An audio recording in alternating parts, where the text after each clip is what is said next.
After doing the zigzag stitching, I want to trim the edge of my fabric right along that zigzag stitching.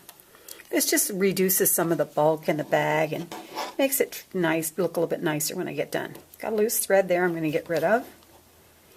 And then I'm going to just keep my scissors really close to that zigzag stitching, making sure that I don't actually cut it off.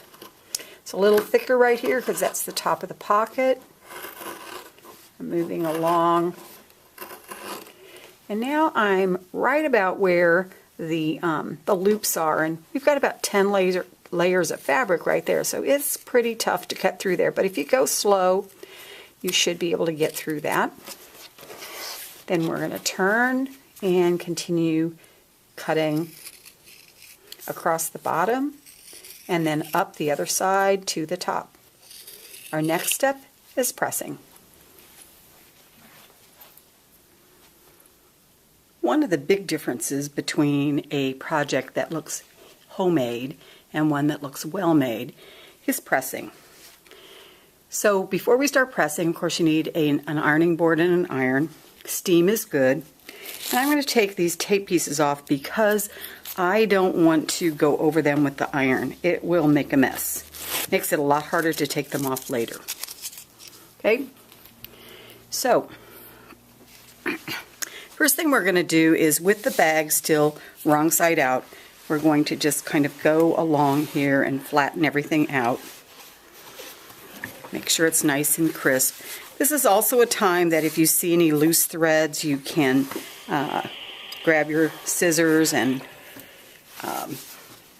clip those things off.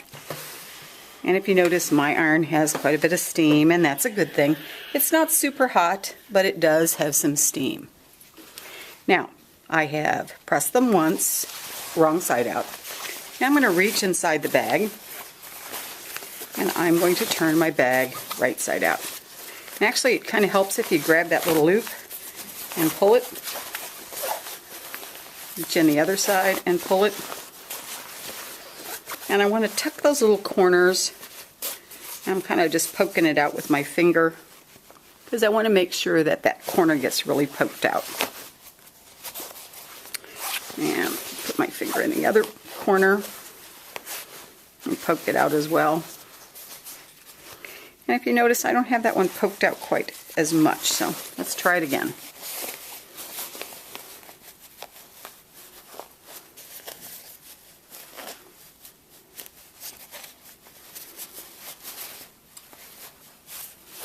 Alright, that looks a little better. And I want to just kind of give this the bottom part just a little bit of a press. I'm going to roll my edges together like so, just to get that. And then before I go on, I want to press the side seams to the back.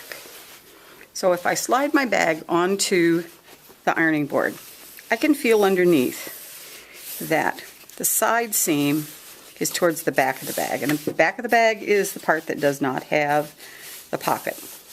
So I can just kind of feel that ridge underneath there, and I'm going to use my iron and just kind of press across the seam as far down to the end as I can. Kind of smooth that out, making sure that my seam allowance is towards the back. Slide around the bag the other direction. And again, we want to make sure that the seam allowance is all the way to the back, it's towards the back. And I'm going to take the iron and just kind of press across there. If you notice, I'm not using big back and forth movements. They're kind of small lift movements. That's the difference between ironing and pressing. Just kind of a small lift and give it a little bit of steam. Okay. We have one more thing that we have to stitch before we put the strings in, and that's a little space right here. We're going to do some reinforcing stitching. We have to do that on both sides. That's our next step.